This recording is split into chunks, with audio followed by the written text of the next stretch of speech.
everybody, Marilyn here with Cotton and Chocolate, and we're in our last month of Daydream, block of the month, and hopefully you've had a really fun time making the quilt with me. And so we're going to be doing in this month our outside border, which is the very outside here, which consists of the outside corner and then this long strip here. So maybe it's easier for you to see it here. So it's going to be this big strip here and then this piecing right in the corner. So that's our very end. It's similar to the piecing that we had for the setting, the square here, and there's fortunately just 4 of them. So hopefully you've been able to catch up. If you're still, trying to catch up, we do keep all these videos available to all of you. We don't ever take them down. So you can always catch up and go back and look at the videos if you're still piecing the quilt. And my kitty's here to help. So have a seat, Bingy, and we'll go through the cutting first. So from you just have the 3 fabrics. You have the background, fabric 13, which is the purple, and then the print, which is fabric 14. So the background, you're going to cut one 7-inch strip, and then you're going to just cut it down to a 21.5 inch by 7 rectangle. From fabric 13, you're going to cut 4 2-inch by with the fabric strips, and then you're going to cut from that 2 2-inch by 21-inch rectangles, 8 2-inch by 10-inch rectangles, and 2 2-inch by 7. So I'm just following what it says.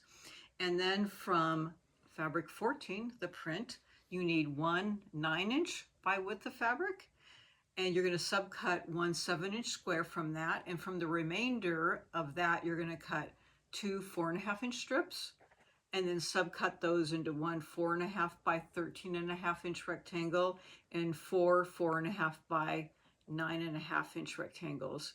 And then you're also going to cut 1 4.5-inch by width of fabric and subcut 3 4.5 by 13.5-inch rectangles.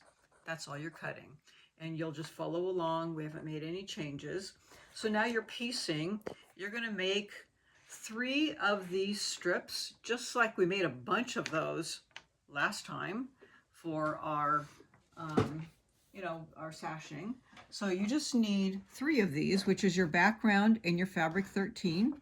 You're going to take your 2-inch strip and your 7-inch strip and sew those together, and you're going to press towards your fabric 13.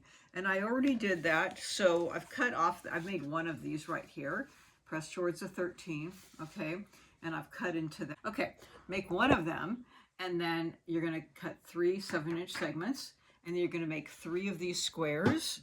Okay, we did that a lot. So I made my square already, and so you're going to take, and you have your segments on the side, and then you're going to put your 2 by 10-inch strips on the other side, okay? And you're going to press again to fabric 13. And now you're going to go down to your fabric 14, which is your 7-inch square. You're going to put the 2 by 7-inch strips on the outside, and then your 2 by 10-inch on the other side. So I have those here, but I've cut them up so you can't see it. You only need 1 of them, okay? So pretend that, it's here. Right? See that? But you can see the picture. You get the idea. We did this before. Okay? Now you're going to cut these in quarters. So to cut them in quarters, they're 10-inch squares. So you cut them, in half, 5 inches, and then in half, 5 inches. You get it. Okay? And it shows you right here. Okay? And it's going to yield 4 5-inch squares. Okay? So you're going to have, of course, more of the white ones because you made 3 blocks and only 1 of these, because you only need 1 for each corner. So see my corner up here? I need 1 up there, 1 in each corner, and then 3 of these.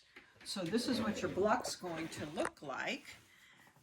Let me get these out of the way. You have 1 going out. I'm just following the picture. So here's my picture. I have 1 going out, 1 going in, and then 1 going out the other way. And that's my block. Okay, for the corner. And you can see the block right up here. This one kind of disappears a little bit into the sashing, but that's the block right there. Okay, and it's in each corner, just flipped in the corners. And you can see it here. It's just kind of flipped in the corners there. It's just turned. Okay, So here's the block, and you'll make 4 of those, sew them together. And then the balance are those other rectangles that you cut. And so that's going to be sewn on to one side. And once you get that pieced in, then the long rectangle will go here. And that's the balance of that corner. Isn't that clever right there? And you can't see it, but there are seams. You know, once it gets quilted, it hides the seams, okay? So that's it for the piece corner. So now we're going to turn to page 22, and you're going to be cutting these strips, okay? So now we're going to be going to the background. You're going to cut 7 5-inch by width of fabric strips. 13, you're going to cut 7 2-inch by width of fabric, and fabric 14. Now, this is where you really have to pay attention, okay? If you want your binding 2.5 inches, then follow this. I cut my binding 2 1/4. So just because it says cut it 2 1/2, and you like to cut your binding 2 1/4, then cut it 2 1/4. I cut my 2 1/4. So you're going to take cut 2 strips with the fabric, whatever size you cut your binding, 2 1/2 or 2 1/4, whatever you do, only 2 strips.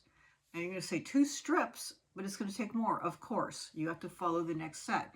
Cut the remaining fabric lengthwise. Okay, so where's my remaining fabric? My remaining fabric is sitting in my bag. Okay, so this is my remaining fabric. I've cut my binding off. Now the rest has to be cut lengthwise, meaning not salvage to salvage. So here's my fold, and I'm going to take it. I'm not going to start at the fold, but I'm going to cut at the end. And how do you cut it lengthwise? It's a lot, okay? So they want you to cut 2 7.5-inch by 78-inch side borders, and then 2 7.5 by 60.5-inch top and bottom borders, and 4 2.5 by 2.5-inch length by the length for binding. So I basically cut the whole length and then cut down to get my 60.5 and 78 and then my binding. So I started cutting, and you know, you can cut through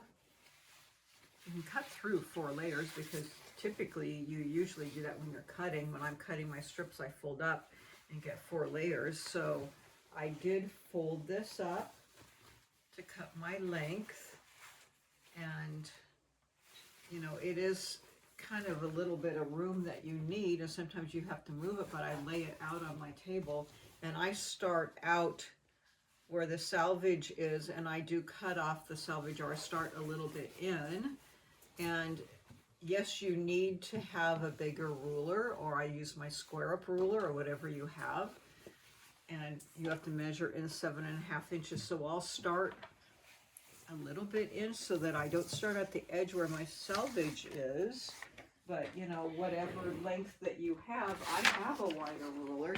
So I have my 8.5-inch ruler, and so I just lay it down a little bit in the inside, start making my first cut, you know, cut along to the end, and then, you know, put my ruler out and cut my next cut, and you know, making sure that it's a straight line.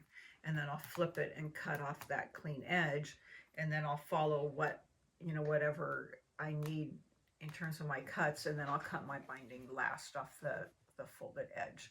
And I had plenty of fabric to do that. So if you don't have that size of ruler, then you'll have to kind of, if you have like just a 6-inch ruler, you'll have to measure 6 inches out, and then if you have a smaller ruler, you know, measure that out. You just have to be really careful how you do that, okay? Or if you have a square ruler that's bigger, like an 8-inch square ruler, you just have to take smaller cuts along the way. So anyways, you'll just have to figure out what's the best way for you to do that long cut. But that's what they're talking about when they talk about lengths. So I'm going to go back to my my information sheet. So I just wanted to point that out. That's the cutting for the length.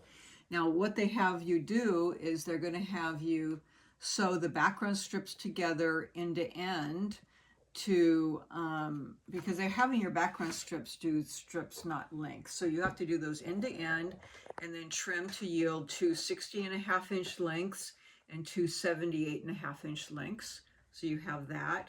The same for the 13-inch strips.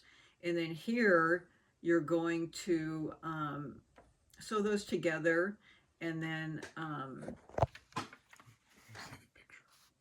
sew those together and then sew all of the strips together so that you have two 60.5-inch lengths here and then two 78.5-inch lengths.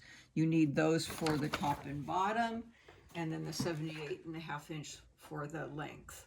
And then you'll sew the top and the bottom on first, and then the 78.5-inch with the pieced corners. And you can see how they'll only fit on one way with the background and the fabric 13 matching up with your piece corners.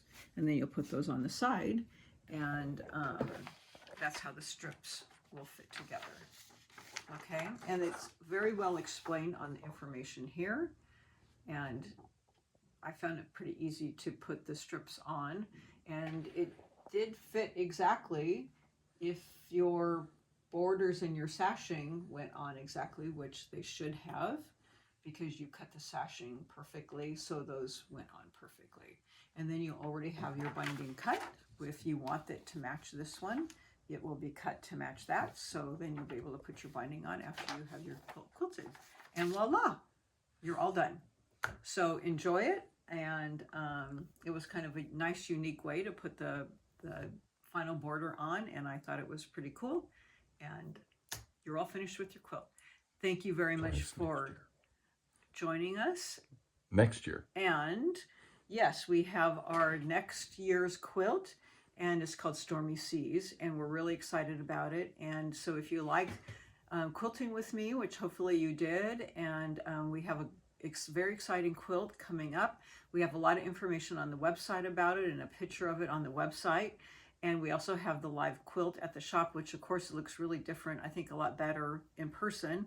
And I'll be teaching some brand new techniques in that quilt with a new ruler, the V block, which makes a really, really cool star in the quilt, and some other new techniques. So if you want to learn some new things and make a new big quilt, it's time to join me again. So always love to have people come along for the ride and learn something new and enjoy making a new quilt. So hopefully we'll see you then. Thanks a lot, and we'll see you soon. Bye.